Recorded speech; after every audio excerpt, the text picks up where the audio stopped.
میرے پیارے آقا صلی اللہ تعالی علیہ وسلم کے پیارے دیوانوں، سورہ ہجر کی جس آیہ کریمہ کی تلاوت کا میں نے شرف حاصل کیا، اللہ رب العزت جل جلالہ اس سے متعلق مجھے حق کہنے اور آپ سب کو حق سننے کی توفیق عطا فرمائے۔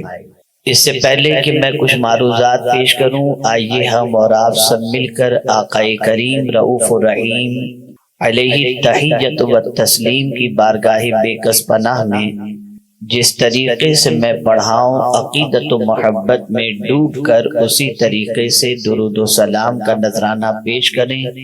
الصلاۃ والسلام علیک یا رسول اللہ، الصلاۃ والسلام علیک یا حبیب اللہ، الصلاۃ والسلام علیک یا نبی اللہ، الصلاۃ والسلام علیک یا نور اللہ، وعلی آلک و اصحابک یا حبیب اللہ، صلی اللہ تعالی علیہ وسلم۔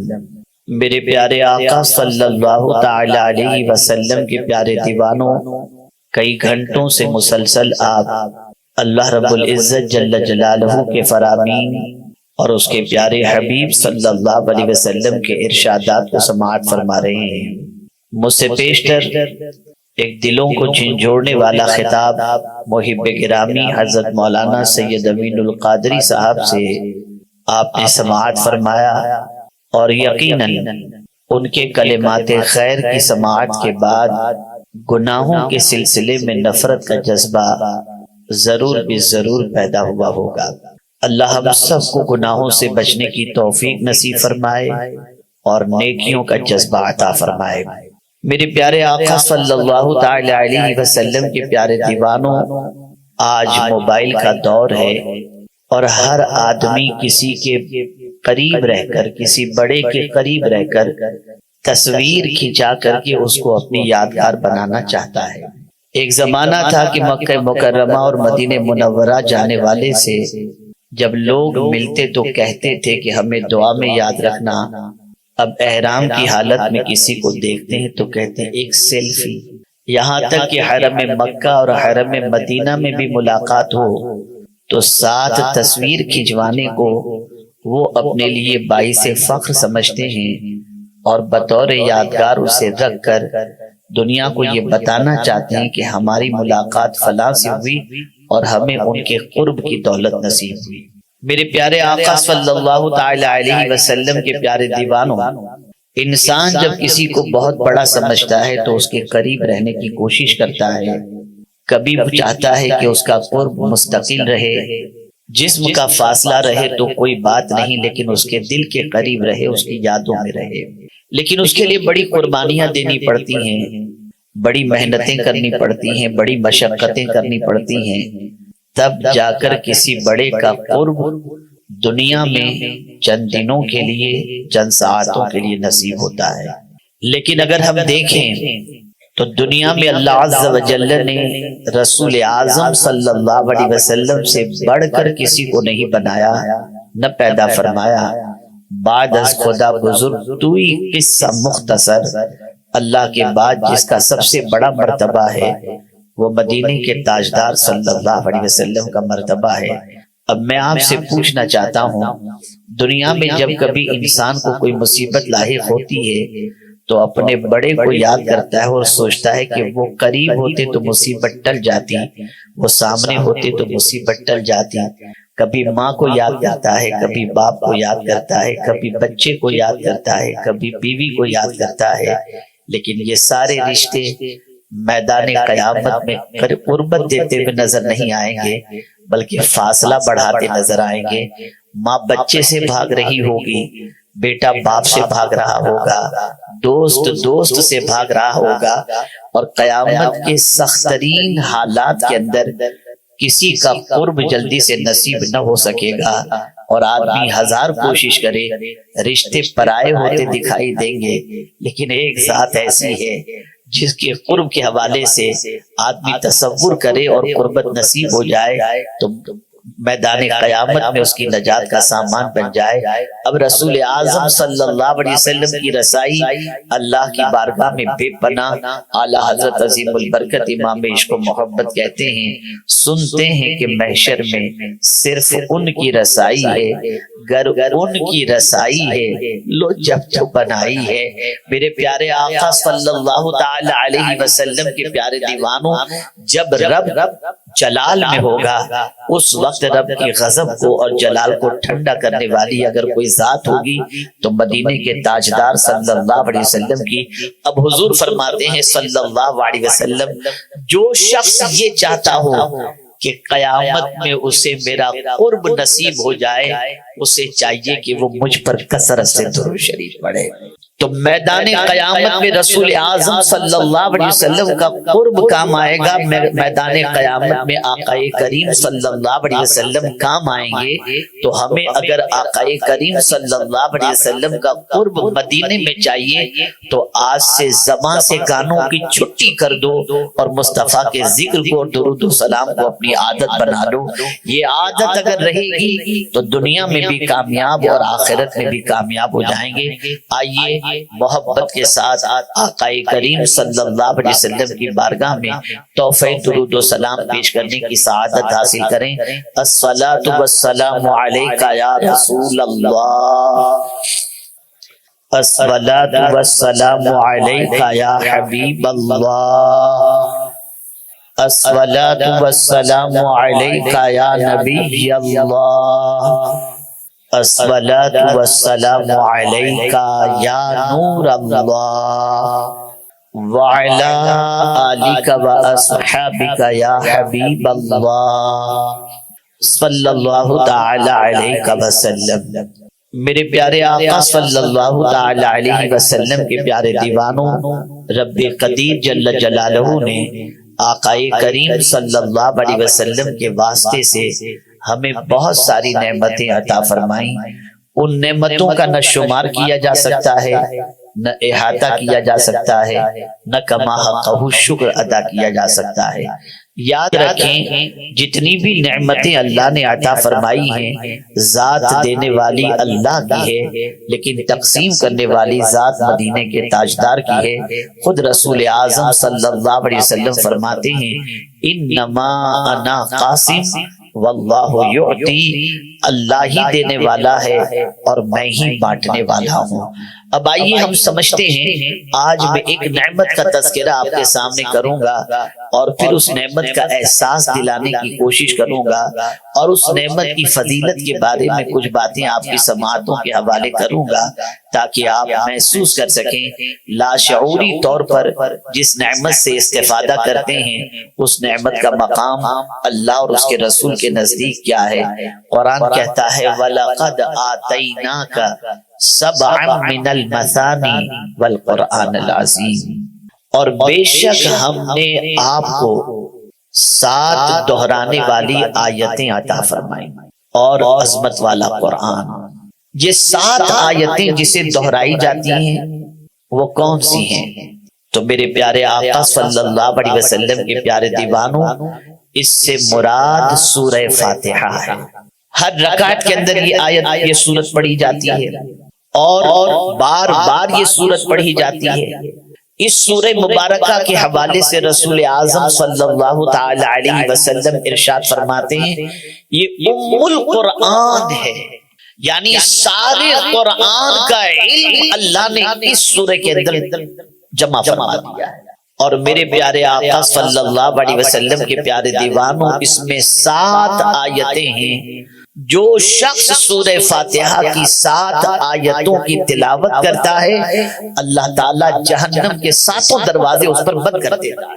علامہ اسماعیل حقی رحمت اللہ تعالی علیہ نے سورہ فاتحہ کے بارے میں اور علامہ جلال الدین سیوطی رحمت اللہ تعالی علیہ نے سورہ فاتحہ کے ناموں کے بارے میں فرمایا کم و بیش اس کے 20 نام ہیں۔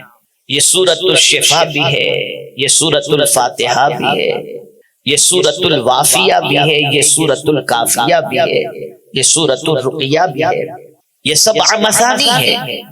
یہی واحد وہ صورت ہے جو دو مرتبہ نازل ہوئی، مکہ میں بھی نازل ہوئی اور مدینے میں بھی نازل ہوئی۔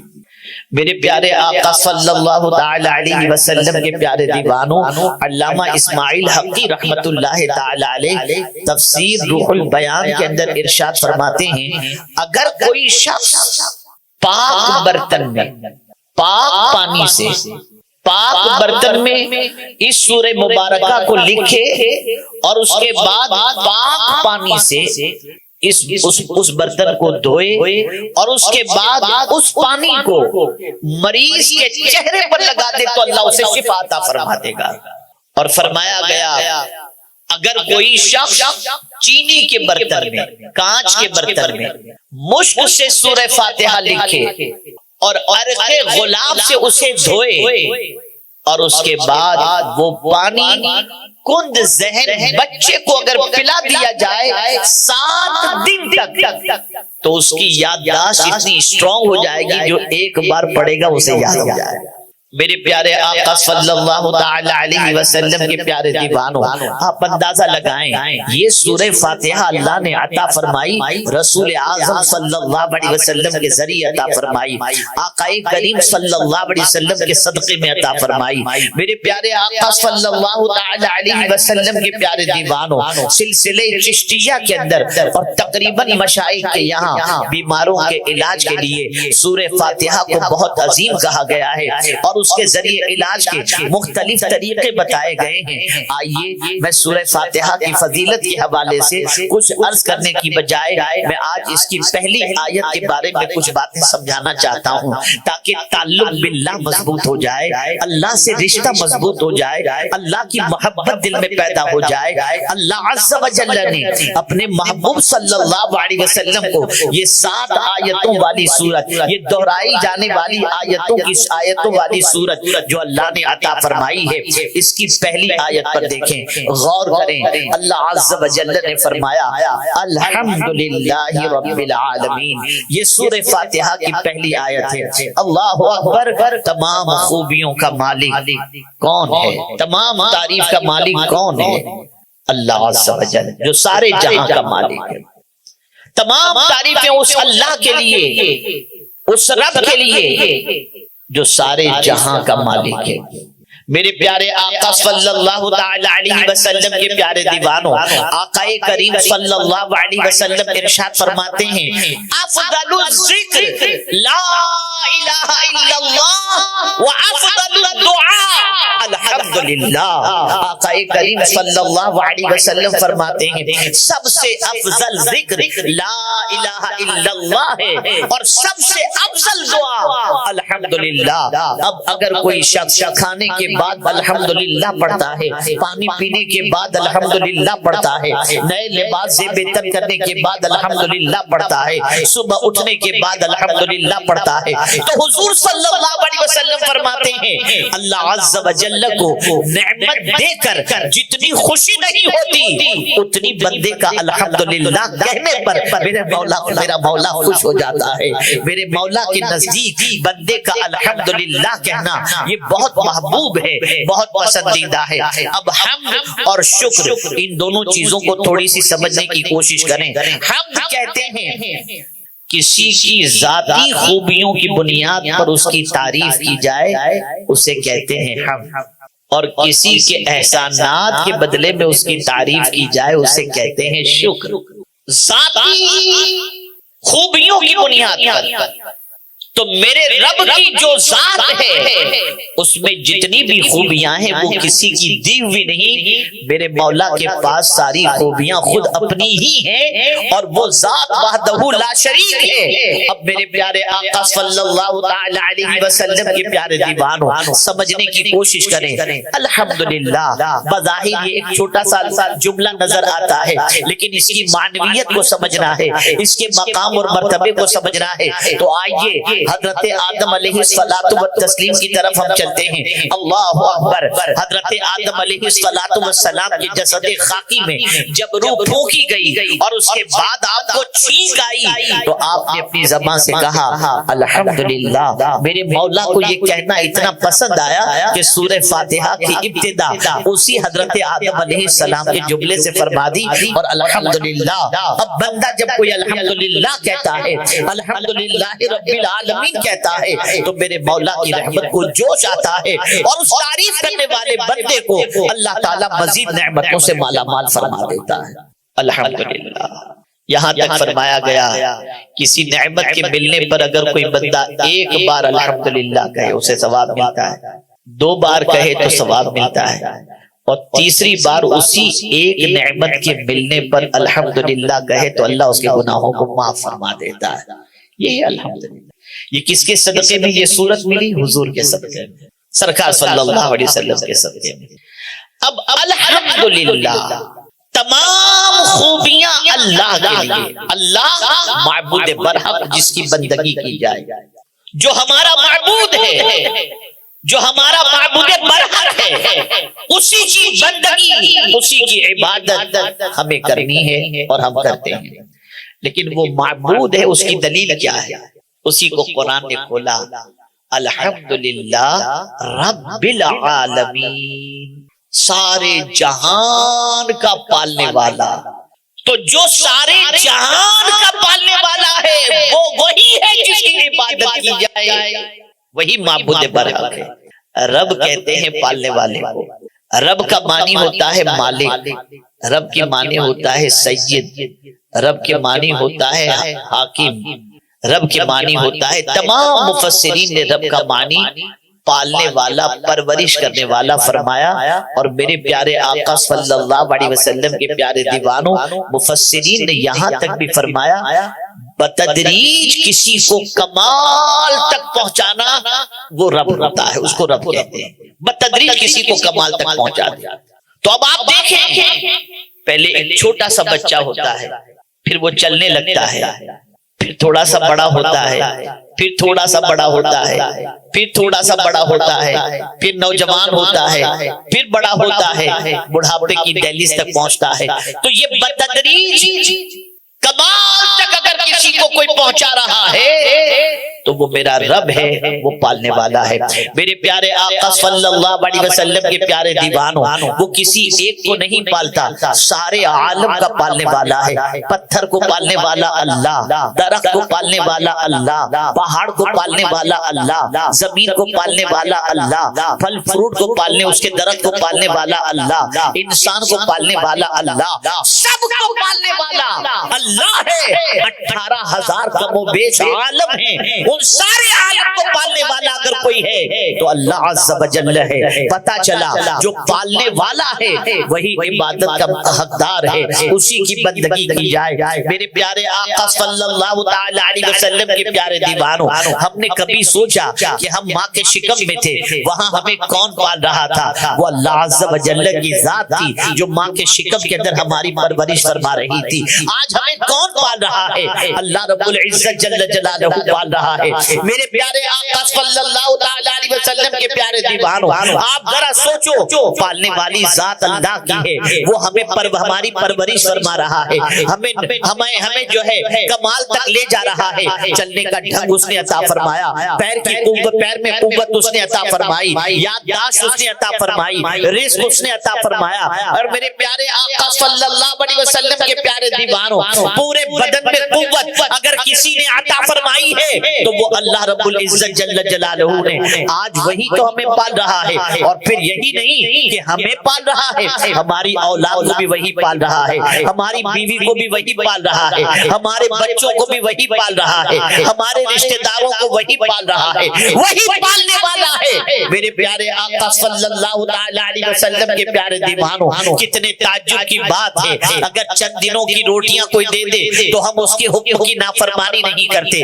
چند دنوں کی ملازمت اگر کہیں مل جائے تو اس سے کی بات ہم نہیں ٹالتے. لیکن جو رب ماں کی گود سے لے کر زندگی کی آخری سانس تک ہمیں پال رہا رہا ہے۔ آج بندے کی پوزیشن کیا ہے؟ وہ بندہ جس کو اللہ پال رہا ہے، بندہ اس کی بات سننے کو تیار نہیں، اس کے فرامین پر عمل کرنے کے لیے تیار نہیں، اس کی نافرمانی ہو جائے تو اس سے معافی مانگنے کے لیے تیار نہیں۔ کتنی حیرت کی بات ہے، پال خدا رہا ہے، فرمان شیطان کا تم مان رہے ہو، پال خدا رہا ہے، اس کے ارشاد کے خلاف زندگی گزار رہے ہو۔ ایک واقعے کے ذریعے آپ کے دل و دماغ کو تھوڑا سا اللہ عز و جل کے فرمان پر عمل کی طرف مائل کرنے کی کوشش کر سکوں۔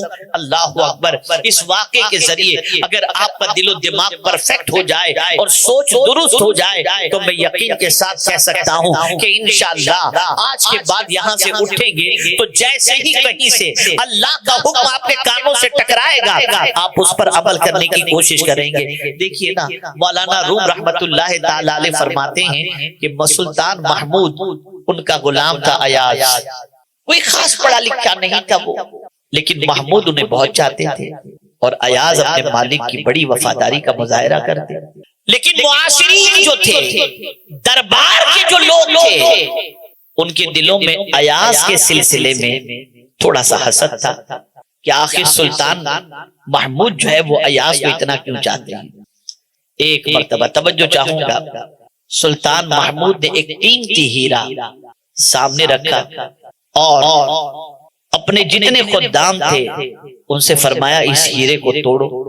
ایک ایک کر کے آتے گئے اور سب نے معذرت چاہی اور سب نے کہا کہ حضور یہ اتنا قیمتی ہیرا ہم کیسے توڑ سکتے ہیں۔ سب آتے گئے، معذرت چاہ کر کے چلے جاتے رہے، لیکن جب ایاز کی باری آئی تو ایاز نے ہتھوڑا لیا اور ہیرے کو توڑ دیا۔ قیمتی ہیرا ٹوٹ گیا، چکنا چور ہو گیا۔ تو جو لوگ ایاز کے سلسلے میں دل میں حسد رکھتے تھے ان کے دل میں خیال پیدا ہوا اب تو ایاز بادشاہ کی نظر سے گر جائے گا، اور اس نے اپنی جہالت کا پورا ثبوت دے دیا ہیرے کو توڑ کر کہ یہ کتنا بڑا بے وقوف ہے، اب بادشاہ اپنے دربار سے نکال دے گا۔ میرے پیارے آقا صلی اللہ تعالی علیہ وسلم کے پیارے دیوانوں، حضرت ابو دردہ رضی اللہ تعالیٰ عنہ سے روایت ہے کہ تاجدار کائنات صلی اللہ علیہ وسلم نے ارشاد فرمایا، کیا میں تم کو یہ خبر نہ دوں کہ تمہارے رب کے نزدیک تمہارا کون سا عمل سب سے اچھا، سب سے پاکیزہ اور سب سے بلند درجے والا ہے، اور جو تمہارے سونے اور چاندی کو صدقہ کرنے سے بھی زیادہ اچھا ہے۔ صحابہ کرام نے عرض کیا، یا رسول اللہ صلی اللہ علیہ وسلم وہ کون سا عمل ہے؟ آقا کریم صلی اللہ علیہ وسلم نے ارشاد فرمایا، وہ عمل اللہ کا ذکر کرنا ہے، اللہ کا ذکر کرنا ہے۔ اب ایک ایسی حدیث آپ کو سنانے جا رہا ہوں جو مشکات کی ہے، اور اس حدیث مبارکہ کو سننے کے بعد مجھے یقین کامل ہے کہ انشاءاللہ العظیم آپ ہم سب یہ کوشش کریں گے کہ ہماری زبان غیبت اور چغلی کر جھوٹ بولنے میں نہیں، اللہ کے ذکر کے اندر گزرے۔ حضرت ابن عباس رضی اللہ تعالیٰ عنہ سے روایت ہے، انہوں نے فرمایا کہ رسول اللہ صلی اللہ علیہ وسلم نے ارشاد فرمایا، بہت غور سے سنیے گا، بہت غور سے، تاکہ آپ اللہ کے ذکر کی اہمیت کو سمجھ سکیں۔ آقا کریم صلی اللہ علیہ وسلم نے ارشاد فرمایا، اول من یدعا الی الجنت یوم القیامہ الذین یحمدون اللہ فی البأساء والضراء۔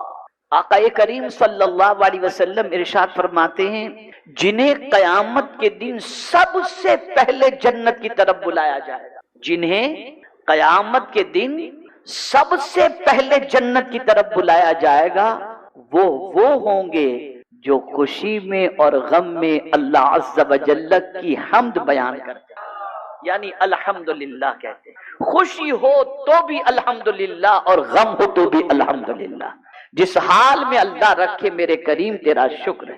میرے پیارے آقا صلی اللہ تعالی علیہ وسلم کے پیارے دیوانوں، اسی طریقے سے حضرت عمرو ابن شعیب رضی اللہ تعالی عنہما سے روایت ہے کہ وہ اپنے والد سے، وہ اپنے دادا سے راوی ہیں، انہوں نے فرمایا کہ رسول اللہ صلی اللہ علیہ وسلم نے فرمایا، جو صبح کو 100 بار سبحان اللہ پڑھے اور شام کو 100 بار، تو وہ اس کی طرح ہوگا جو 100 حج کرے۔